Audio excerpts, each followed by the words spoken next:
Previously on the Beam Chronicles. Don't move, please. The potency rating. I don't know what that is. It's the system we've implemented in the last few months to determine how dangerous or powerful an anomaly is. How come nobody ever told me the potency ratings of the anomalies I was busting? Because you're a 10, Shayde. Aw, thank you. I'm talking about your potency rating. That's not even how his abilities work. He doesn't get pictures that clearly. When his forecasts are working out, it feels like a coincidence. It's fate. Just because a piece of paper has Howie's name on it doesn't mean he's hatching some devious plot. Trust me, as a girl, when I tell you she is ready to rumble. Oh yeah, I forgot you were a girl. Like, I can ungroup just about anything and not put it back together again. Bigger things take me longer and whack out my body a little, nausea and numbness. I call it OGS, overgrouping syndrome. Let's try this again. Don't move, please.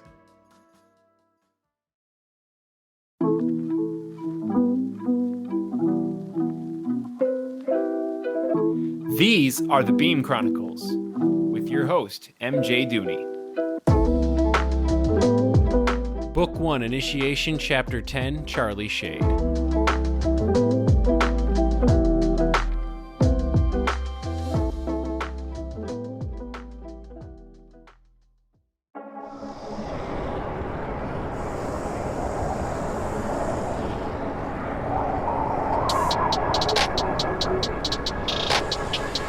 What the hell is going on there, guys?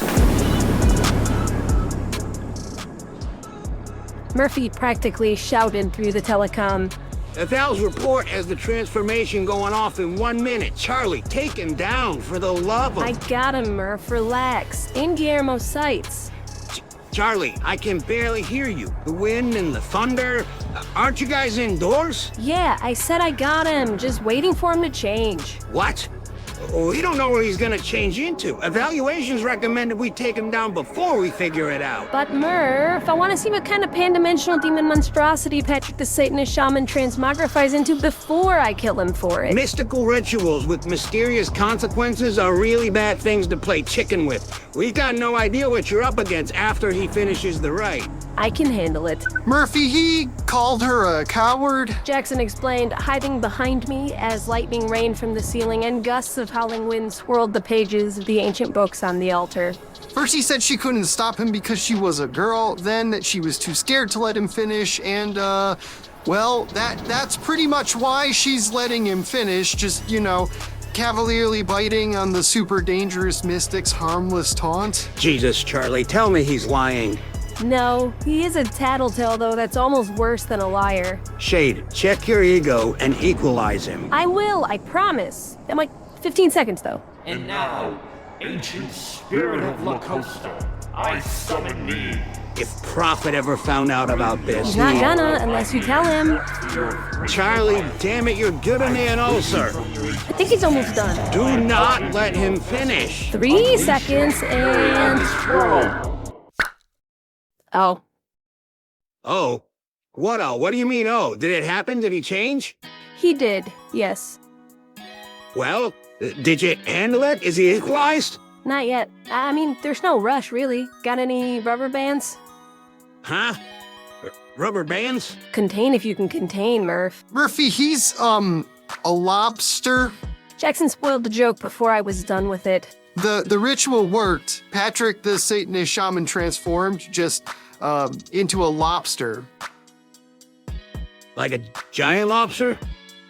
I mean, I don't know, yeah, for a lobster, he's a decent size. Murphy, what do we do with him? Beats me. For the first time in 10 minutes, I heard him exhale. Eat him?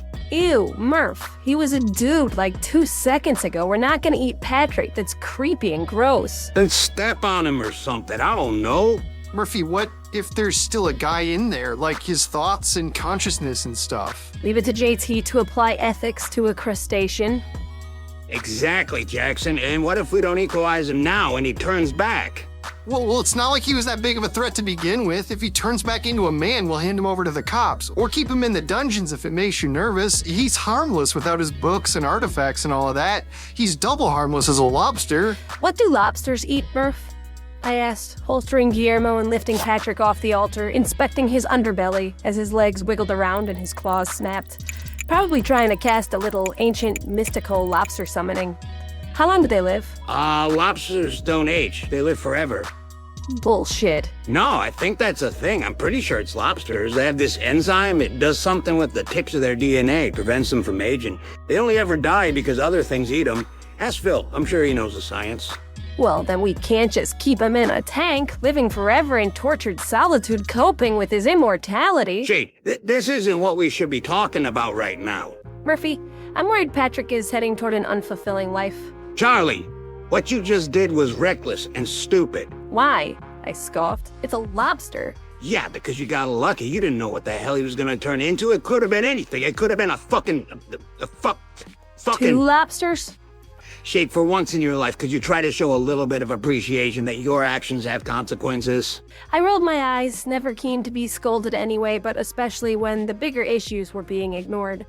Murphy, this is boring. Jaxon has been back for a week now, and all we've done is catch PR 1s and 2s, now a lobster. I told you he's ready. He's a PR 7 at least. Now, if you ask me, you're the one being reckless, not sending us out on the toughest missions, leaving them up to idiots like Vasquez and your brigades of nincompoops, and leaving me to listlessly loaf about irresponsibly, just to see if I can get any action. Give us something meaty, Murph. Give us something worth doing. I thought this one would be meaty. Unrated mystery. I thought you'd go for that. I admit it had potential, but it fell flat. He was a nerd before he transformed. Now he's a lobster. I want something good. What's the highest anomaly on your stack?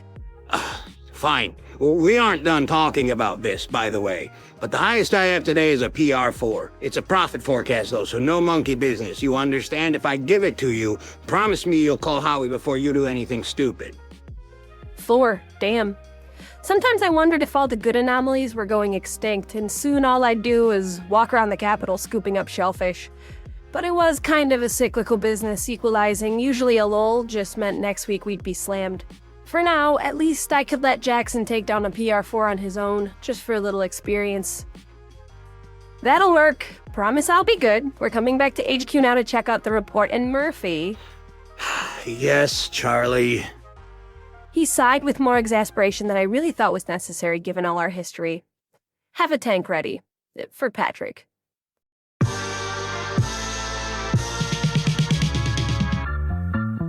Profit forecasts almost never came through directly to impact equalizations. See, there was a sequence. Scouts found the anomalies. Evaluators got enough info on them to know what we were up against. Equalizers solved the problem. It was set up that way for a couple of reasons. Each individual job was task enough to occupy one agent's full-time day. But also, equalizers were generally considered to be the most important agents, not to toot my own horn or anything. So the protection provided to them by evaluators was vital. Evaluators also acted anonymously, unlike equalizers, so if an anomaly got them, they wouldn't know Beam was involved, and we would still bust him later, after we had enough info to take him down for certain. That said, evaluators were loons, so relying on them to find the cases to evaluate would be putting a little too much faith in their attention span. Some of the anoms came from baiters, like the fly dude on JT's first mission, but in the majority of cases, scouts provided this service through anonymous tips, browsing the forums, general ferreting out techniques. And it wasn't simple. Most of the easily identifiable anomalies with websites and merchandise and crap were posers anyway. The more dangerous ones were those smart enough to stay hidden altogether, so most of the time scouts just pursued shadows down dark alleys and came up empty. But they also weeded out a few of the false alarm cases. I don't know exactly how many times the jilted ex-wife called Beam to falsely report on her cheating ex-husband's ability to control electricity, but I know at least once, and that's already too many. Just on personal suspicion, because Howie wouldn't admit to it. I always thought the 3-step process was also to prevent any individual Beam agent from getting overly attached to any individual case. It was like blitzkrieg warfare. By the time a scout had determined the validity of a report, she was passing it to evals. By the time an evaluator had investigated and rated the anom, she was passing it to equalizations. And by the time we finished equalizing, there wasn't anything left to get attached to. Assembly line massacre, you wouldn't believe the efficiency. Anyway, profit forecasts were usually enough to bypass scouting altogether. It was premonition. Nobody had to confirm the validity. Occasionally, they needed a little detective work to figure out where to start, but for the most part, it was a good enough lead to warrant skipping ahead. I'd say 20% of cases came down the pipe from the Oracle of Howie, so in a way, he was just our best scout. They were usually too vague and incomplete to funnel right into equalization, so it'd be like a name or a location, something too unspecific to equalize, but just barely enough to evaluate. Caraway always talked about how much she stressed over profit forecasts. Sometimes she'd get a picture, or a number, or something scribbled on a restaurant napkin in crayon, and have to piece together what it meant. Also, sidebar, so typical Prophet, insisting on logistics and order and control out of one side of his mouth, then telling Maria to evaluate the man with boots out the other. But anyway, bull rushing into a profit forecast was scary enough for the anonymous idiot evaluators. Typically, Howie wouldn't subject his equalizers to the same level of uncertainty. Today was a special kind of case, though, and something about the premonition told Howie it was a straight through to the equalizers kind of deal. He'd done it up on the official form documents and everything, all the information spelled out like the eval had actually been finished, down to a foreseen potency rating. The only thing left out was the recommended course of action, a line where he'd merely written, "Defer judgment." Defer to who? Jaxon inquired about the missing information on the eval report as we sat on the beach, waiting for something interesting to happen. By our clocks and Howie's forecast, we were a good 10 minutes early for the action, but I suppose being early came with the territory of both of us being so fast. Murphy hadn't sent a truck yet anyway, and we needed one just in case we had to take this guy back to HQ, so it was a good scheduled lull in the action. I shrugged. Maybe us, maybe Murphy, maybe he just meant defer to himself, like later on down the road. So, what do we do? When we catch this anomaly, what do we do with him? After we subdue him, we call Howie. Then what? Then who knows? I've had Prophet cases where he knew every detail right away. Other times I gave him the scoop and he still didn't have any idea why he'd forecasted it to begin with. Caraway says he doesn't get all the details like that. Well, sometimes he does, sometimes he doesn't. They're all different. But it's not like a plan where he picks the actions that he prefers to suit his own needs or whatever. It's neutral, inescapable. The forecasts get all of us where we need to go. From there, it's just whatever happens is what's supposed to happen. Oh, I didn't know that. That's super annoying. What keeps him from making shit up and telling us he forecasted it? Not sure. He adjusted his comm, paged someone. Hey, Maria? Oh my god, JT, how many times a day do you have to talk to her? Tell her to hang up, we're busy. He ignored me, spinning the dial of my earpiece telekinetically to conference me in with him and his girlfriend. He was getting pretty good. Something that precise would have taken his most intense focus a few weeks ago. Now he did it passively. Maria, why can't Howie just make stuff up and call it a forecast? Oh, well, gee, I guess he could. He never ever would, though. It's sort of like religious for him. He really respects the process, like on a deep spiritual level. I scoffed. I know. It's hard to think of Howie being that reverent over something, or that subservient even, but trust me, I think he has too much faith in whatever they come from to disrespect it like that. Like, it's never led him astray, so why tempt the fates? Right. He's so bitch-slapped around by the voices in his head, he takes it out on all the rest of us. Explains a lot, actually. Thanks, Maria. Wait, are you guys on a Prophet case right now? Yep. Which one is it? I've probably seen it on the way through evals. Maybe I can help. Thank you, Maria, but no, this is one of the special ones. He pushed it to us without an eval. Ooh, how exciting. You remember the last time you were on a case that Prophet pushed through, don't you, Charlie? Yeah. I reached out and pinched JT's cheek. I found this little guy. Anything could happen, I guess, but I am fairly certain that this particular anomaly is not Ava's style. Well, why do you think that? Because we know exactly who he is from Prophet's premonition. Tyler Alfred Foon. British dude. We looked it all up, researched his history a little before we left. Real cocksucker, like the worst one. Mass murderer, including a kid. Just ruthless, relentlessly bad, right? Wasn't an anomaly until a few days ago. Foon busted out of UK prison once he manifested, killed half of the people in it, but the government's keeping it all bottled up. They'd hate for it to get out that an anomaly they should have just equalized, chumped them and skidded off. You know how foreign countries view the whole beam thing. Jaxon nodded. Yeah, my mom, up in Ottawa, she hates it. Whoa, wait. You're Canadian? I mean, dual citizen. I lived here most of my life, but my mom moved back after I went to college. You didn't know that? No. Explains so much. He rolled his eyes. Caraway just laughed. Anyway, yeah, this Foon apparently is making a break for good old American soil where he'll be promptly busted and equalized. Pending Howie's approval. Jaxon nodded toward me as he reiterated what I'd just been telling him. I told myself it was his way of letting me know that he was on board, following the protocols and playing by the rules, because the only alternative I could come up with for why he'd say it was he had this idea that we possibly wouldn't equalize Foon, which disturbed me. Sure, I granted him. I don't really see any other way this ends, though. Prophet forecast or not, no new Ava agents today. How could a jackass like Foon ever coexist with a Boy Scout like you? He unsuccessfully tried to act like it didn't bother him. Anyway, we should go before this anomaly shows up. I need to get pumped if I'm doing this solo. Thanks again, Maria. Tell Lobo I said what's up, okay? Well, I will, but he's still a little concussed. It's not like he remembers you anyway. Good luck, though. You got this. See you tonight? Yep, I can't wait. Blech. Mercifully, they hung up. In a certain sense, it was kind of a good thing this anomaly was a child-murdering, useless sack of human garbage. I mean, not generally speaking, of course, but for these selfish purposes, I think it worked out. If I were really going to hand a case over to Jaxon from start to finish, I'd want it to be someone who was both weaker than him and an abhorrent dick. Check off 2 of JT's biggest flaws: 0 self-confidence and crippling moral guilt. And here this guy falls into my lap, both criteria supposedly satisfied. Besides, if Forecast were really just Destiny playing its course, it definitely was nice of Destiny to give me this demonstrative opportunity to show Jaxon that occasionally, Beam did do some bit of good. Rare as it was, once in a while, some dickweed came along who deserved exactly the twisted brand of justice we dished out. It would be healthy for him, mentally especially, to start recognizing and focusing on these sorts of cases. That's what I tried to do anyway. All we needed now was for the bastard to show up. Ready to roll? I asked, glancing out over the ocean. Think so. A little nervous, obviously, but you six him yet? I closed my eyes to get a cleaner scan of the area. Yeah, I think.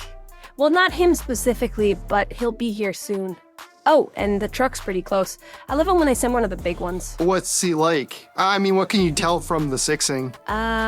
Like I said, I can't six him specifically right now. Too far, I never met him, etc. But I can tell he's riding a big-ass wave. If I had to guess, it seems like he has some sort of psionic control over the water, like he's pushing himself with it. Fast, too.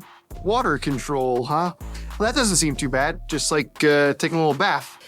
Yeah, you ever seen a hurricane? If he can manipulate the wave to move him, he could manipulate temperature, pressure, any number of things. He could shatter your bones, scald you, rip your skin off, or worse. Suddenly, water is a lethal weapon, and we know this guy's not skittish about homicide. You have no idea what he's capable of. Kind of like how Patrick, the Satanist shaman, summoned the ancient spirit of La Costa, and he could have turned into anything, and you had no idea what he was capable of? Hey, don't be a smartass. I'm just telling you to be careful. Don't underestimate him. I'm not. Sorry, just nervous, like I said. Me too, partner. This is actually much more nerve-wracking than when I do the fighting. It's like sending my kid to kindergarten. Only worse, because if a kid messes up in kindergarten, they just send him home or take his safety scissors or something. If you lose, well, you know. I slapped him on the back, and he crookedly smiled, teeth chattering a bit with anxiety. I paged Murphy on my earpiece, and JT conferenced in. We are about good to go. Murphy should arrive on the beach shortly. Hey, what's this guy's name again? Tyler Foon, if I recall. I scoffed, shaking my head. Typhoon, the water-manipulating anomaly Typhoon, is riding on a giant wave. Can't make this shit up. Well, someone could. Foon came into view shortly thereafter. The whole dragging a 15-foot wave behind him thing made him pretty noticeable, even from far away. JT and I waited patiently for him to crash onto the beach. A PR-4 was nothing my partner couldn't handle easily, but something about the spectacle of this guy's approach was making me a little apprehensive. I tried to assure myself I was just being paranoid, worrying about my protege. But I had my instincts, and I was usually a good judge of how dangerous a situation was. Tsunamis don't normally categorize as PR-4s in my book. Something about this was off. Once we were in his eye shot, he redirected course toward us. It wasn't a particularly warm day for August, so the beach was mostly empty, but it wasn't quite chilly enough to warrant a trench coat. And while I'd finally convinced Jaxon to stop wearing the Beam logo jacket and just wear his regular street clothes, he was hovering a good 8 inches off the ground. It was one of his warm-up exercises. He always established flight before beginning a bust. Still, whatever the justification for our odd appearance, the two of us stuck out like a couple of sore thumbs, and Tyler was the sort of guy who liked a little confrontation. The first thing he did was try to lazily release the wave he was riding into us in an attempt to drench us, maybe some sort of intimidation or taunting gambit. But probably just because he was a dick. Whatever, it didn't work. I ungrouped just before it hit and regrouped perfectly dry, while Jaxon held onto an air bubble deflecting the water around him. No hands or nothing. We were pretty badass. Up close, Tyler Foon looked like a regular average guy who had fallen into some blue juice or something. He was faintly tinted aqua from his long, raggedy blonde hair to his toes still dug into the sand on the shore's edge. He was roughly Jaxon's build, a little shorter and thinner, and wore a douchey, smug sneer. Also shirtless, first impression big tool, but that was perhaps bolstered by the prior knowledge of all his murdering. The blue thing was troublesome. Usually when someone was a weird color, it was bad news. I thought about Big Purple, and it sent a shiver down my spine. What's all this then? Some kind of American welcome party? Yeah, something like that. He slowly looked me up and down and sneered. Right. If you're any indication, love, I think I'm gonna like it here. Oh, gross, I gagged. Jaxon, please make him go away before I hurl on him. Ah! And like that, he was gone, hurtling end over end through the air back into the ocean with a distant splash. Finally, the semi-truck pulled up on the beach, announcing to all the citizens a beam bust was in progress over the loudspeaker, eliminating the risk of civilian casualty as they scattered. I grouped on top of it for a better vantage point. Good, but be ready, I said into my comm. Now he's gonna be super grumpy. I could six him about a mile away where he landed, shooting a jet of water out of either arm, propelling himself through the air and back toward our beach. He was fast. Faster than I expected. I was pretty sure Jaxon was faster still. Pretty sure. Once Foon got close, Jaxon took to the air to meet him out at sea, keeping the higher ground, waiting for Foon to make the first move. Then he'd begin evasive maneuvers and open up a weak spot to take offensive action. Tactically sound, so why did I feel so uneasy? When they got near each other, Foon planted waist deep into the water and flung his arms into the air, firing a jet of pressurized water right at Jaxon. He dodged it gracefully, but only by the skin of his teeth. This wasn't supposed to be that close.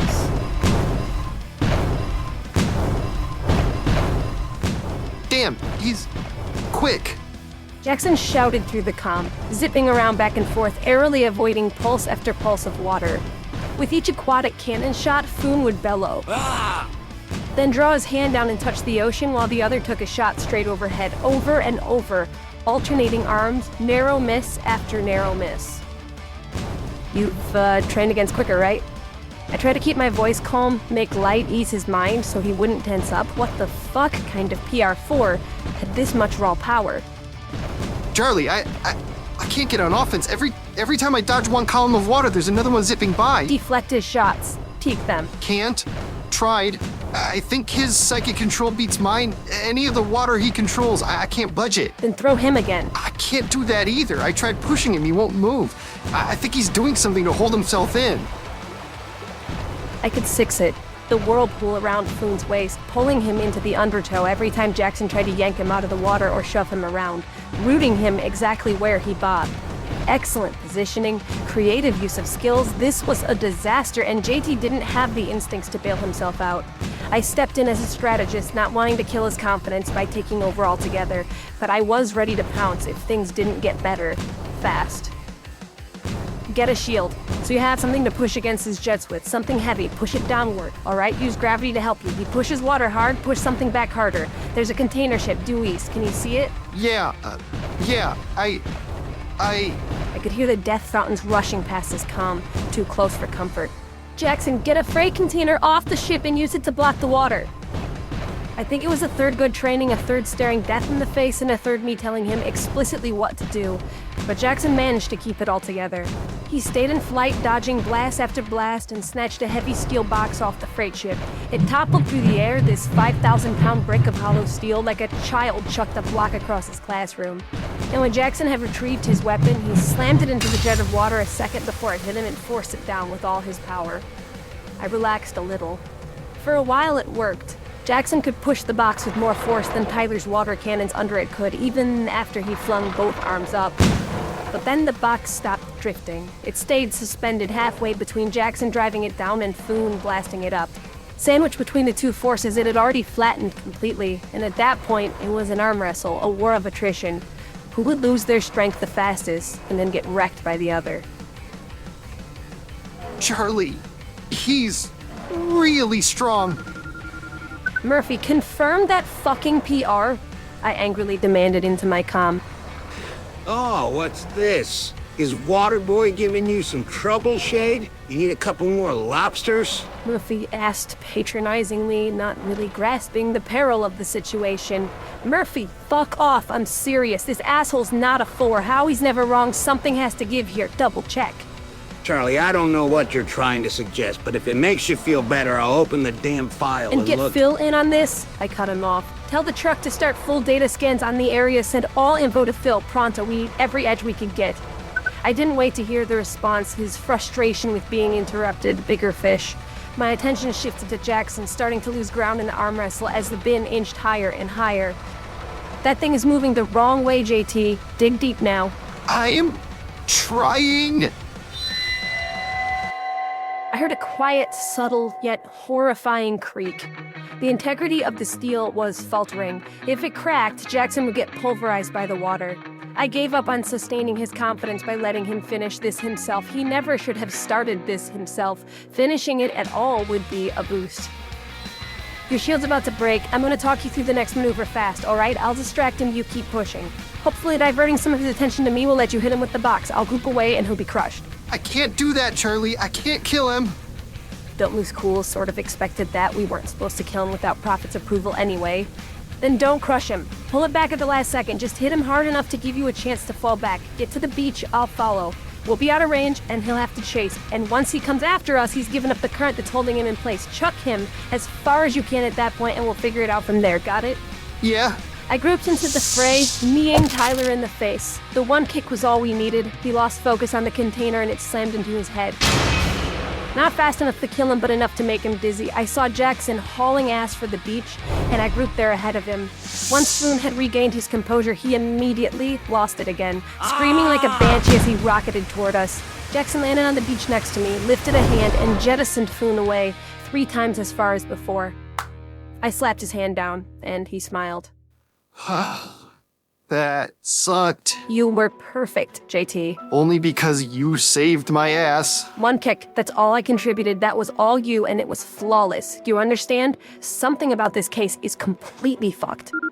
I paged Murphy. We got a respite, but it's short. What the hell is going on?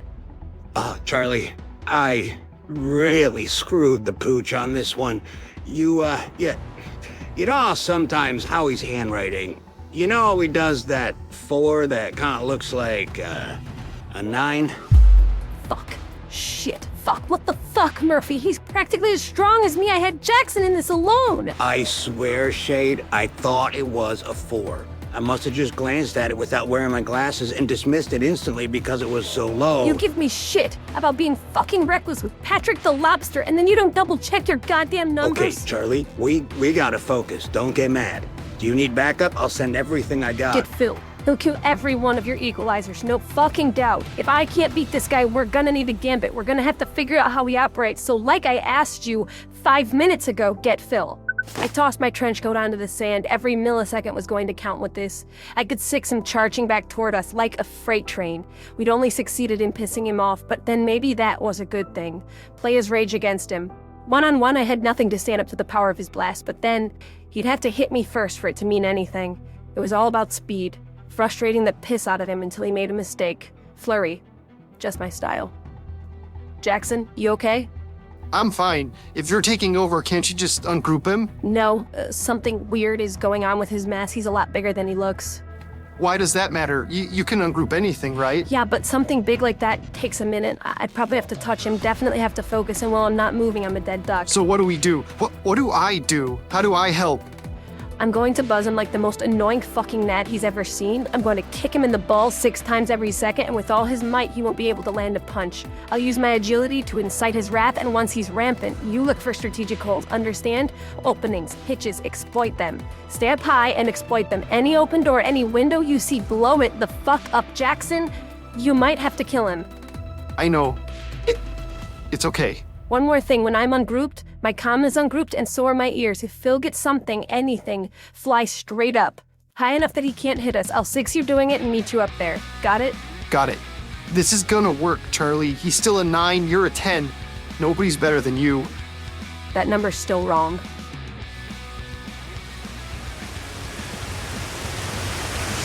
I met him out in the ocean, maybe 200 yards from the shore, with Jaxon flying circles above us, waiting for his chance to pounce.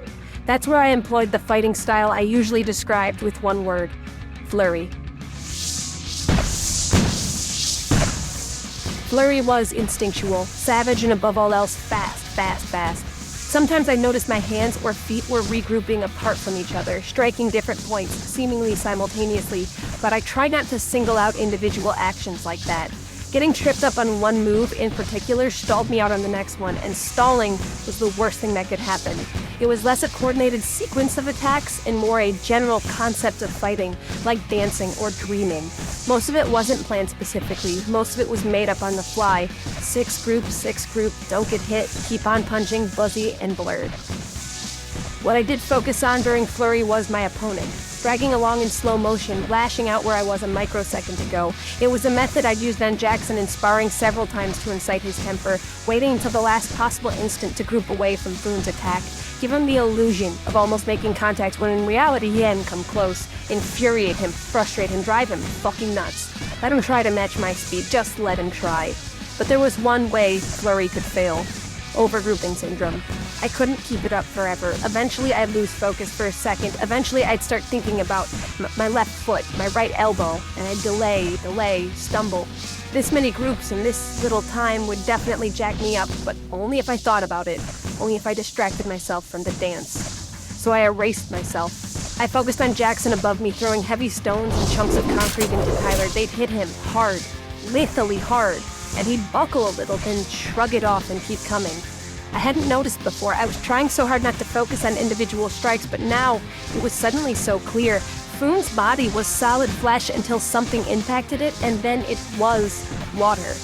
Every blow I delivered, no matter how hard or where, however much it annoyed him or was painful, it didn't do any actual damage. No more than dropping a stone can scar a puddle. I hesitated to incorporate Guillermo into the flurry, but I did, just to test, just to be sure. I shot the motherfucker 6 times, looping each bullet back into the gun and firing another before the last one even hit him. All 6 hit, but none left a mark. He couldn't hit me, but I couldn't hurt him. For now it was a stalemate, but only until I ran out of stamina or made a mistake. He couldn't lose. I couldn't win. What else could I do? Flurry was the only thing slowing him down. Occasionally I had flashes of actual sensory perception, an image of Foon's manic face, the taste of salt water misting my tongue, a blurb of sound, Foon's howling in agony when I was shooting him in voices, but not words. Phil was talking, Murphy and Jaxon. I hope they were piecing something together, some crazy theory about how to turn this guy off. We needed that edge. Any edge. Yes, thank you. I 6 Jaxon bolting straight up, and I grouped to meet him the second he stopped ascending.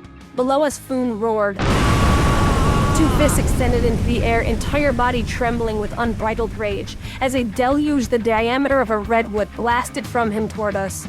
Gravity slowed the water down as high as we were, to the point where it felt like a gentle upside-down rain. It might have been a cool effect, were the moment better for that sort of thing. Charlie, are you okay? It was the longest I'd ever flurried. Being apart, unsure of where you start and everything else stops for such an extended period was taxing, a little scary and completely disorienting. I needed a moment for the numbness to wear off, giving all the mechanics of my body that I just tossed back together a chance to rework themselves. Beyond that numbness, physically I was fine. Mentally, though, exhausted. Like I just took all the standardized tests in a row, but couldn't remember a damn question on them. and Jaxon held me. With his arms, not his telekinesis, he held onto me in the air for about 5 seconds while I assured myself I wasn't just a brain in the jar. I would have lost this fight already were it not for Jaxon. It was the first time in a long time I depended on anyone to hold me up. Fine, I'm fine, I finally said. Well, what's the scoop? We got a plan? Charlie, I can't confirm this 100%. I'm basing this solely on the temperature gradients and some sketchy at best infrared evidence that may or may None not of this be. matters. Sorry. I think the water he shoots has been absorbed into his body before he shoots it. Something happens, some physical process happens to the water within his body that makes him able to manipulate it outside of it. Whatever it is, it wears off a few seconds after he's launched it. But he can't just control any old puddle lying around. He can't do anything with it at all unless he physically sucks it into himself first. And once it's gone, he needs to reabsorb it before he can use it again. So he has limited ammo. He can't just keep shooting water. If he runs out of the supply of water he's absorbed. Jaxon and I made eye contact. Can you pick him up? He's vortexing hard. I don't know if you can get him out.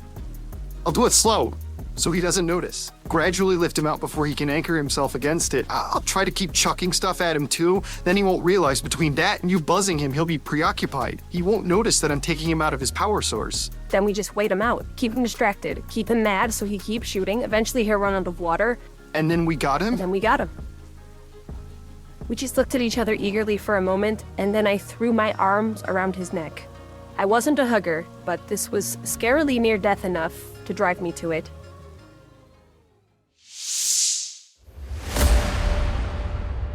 I grouped back down into the water behind Foon, still hydrovolcanoing and howling like an idiot. He didn't even notice me treading water behind him, so I mocked.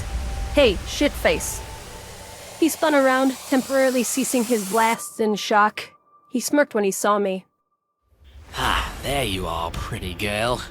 I was missing you. Thought you'd run off. No, my mom brings us snacks and juice at halftime, recharges our electrolytes. Getting tired then? I'm getting kind of bored. Hold still, pet. I'll entertain ya. A blast of water shot in my direction, but as usual, a tick too late to hit me. And I reinitiated Flurry. The break up in the clouds helped me get back some stamina, but not much. I still felt like I was running on a narrow ledge made of ice, each passing second getting closer and closer to the part where I lost all my balance and tumbled. I slowed down a little, made 4 to 5 groups that were completely coordinated, fully planned, half to piss him off that even at this noticeably slower speed he couldn't touch me, but have to give myself another quick break. If I had the option to quit, I would have. But the plan was working. He was gradually lifting out of the water, so slow it was hardly motion at all. Soon, only the tip of his baby toe was submerged, and then even that was out. He was up.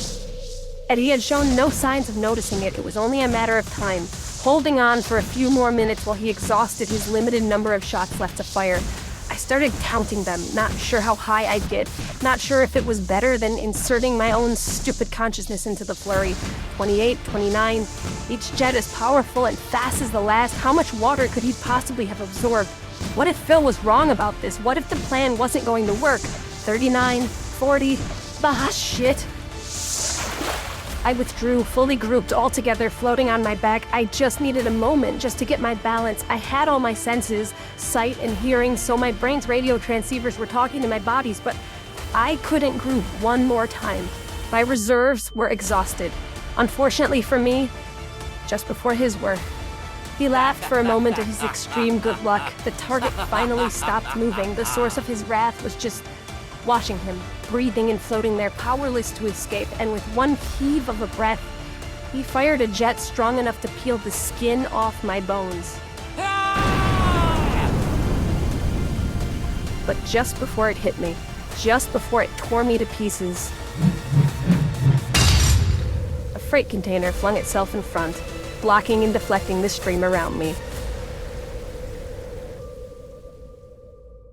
Foon swiveled his neck to face Jaxon and tried to spin his body as well. It was only then he discovered he'd been uprooted from the ocean.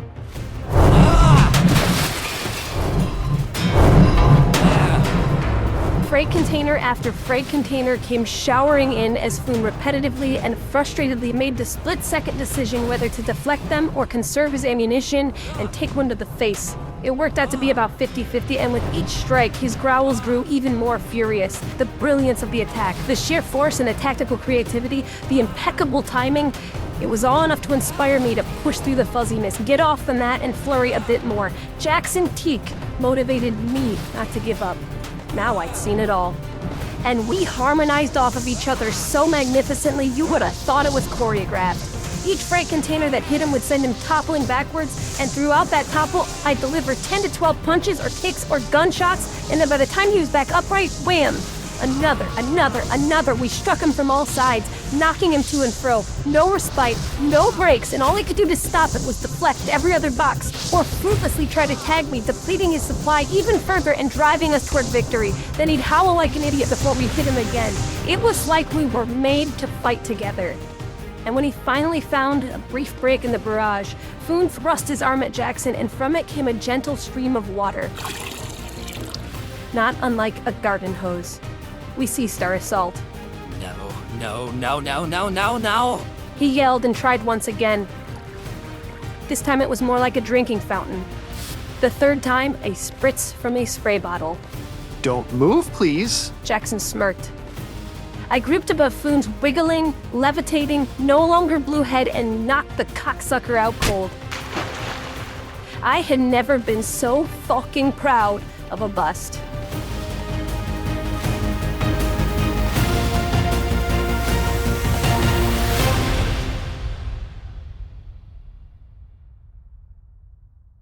Thank you for listening to this episode of The Beam Chronicles, a fiction podcast written and produced by me, MJ Dooney. This episode was incredibly fun to put together, and I hope you can hear the love and devotion I have for this story and my characters coming through. It took me a decade and a half to convince myself to try sharing it, so I don't know. I hope you're having fun with it too. I would be extremely pleased and grateful if you could throw me a rating on Apple Podcasts or Spotify or wherever you're hearing this. I'm seeing really nice steady growth as far as listeners go, and I love it so much. But if you have someone in your life who might appreciate the story I'm telling, please share the word. I'm still really small doing this solo, so any positive word of mouth is great. I'm so curious about who's listening to this, so if you want to shoot me an email with some constructive criticism or encouragement or just to say hi, beamchronicles@gmail.com. I would be ecstatic to hear some feedback. Also, if you like what you hear or want to get updates, you can follow me on Twitter @BeamChronicles or TikTok, same handle. I've also been posting episodes to YouTube if you want to like, follow, subscribe there. I still have no idea what to do with Instagram, but follow me there too, I guess. All music and sound effects were sourced through the Epidemic Sound Library. Special thanks to Sergio Duarte for creating the cover art for this podcast. You can find him on Instagram. I've actually been sticking to a weekly schedule pretty well, but I might cut back to monthly pretty soon. Thanks again for listening.